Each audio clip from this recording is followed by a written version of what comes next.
Welcome to the Slop Farm. Enjoy the video. You start by verifying your Office 2007 license and finding the product key so activation goes smoothly. Once done, back up all documents, templates, and macros to an external drive or cloud storage to avoid data loss.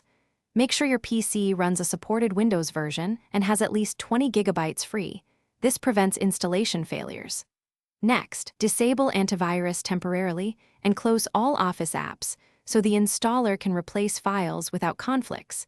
Then prepare the Office 2019 Installer Media, or ISO. You run the Office 2019 setup as an administrator from the ISO, USB, or downloaded installer.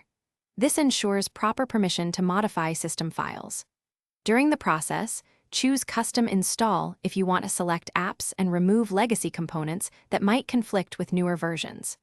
The installer will download updates and replace old DLLs. This is normal because it improves security and compatibility. Make sure to accept prompts and allow any automatic restarts so the installation can complete without manual interruptions. You finish by activating Office 2019 using your product key or signing into your Microsoft account to restore license ties. Once activated, copy back templates, re-enable add-ins selectively, and run Windows Update plus Office Update to fetch the latest fixes.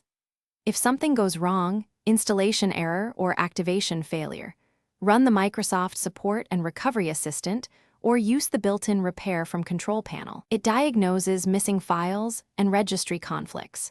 Make sure to reboot after repairs and verify documents open correctly to confirm success.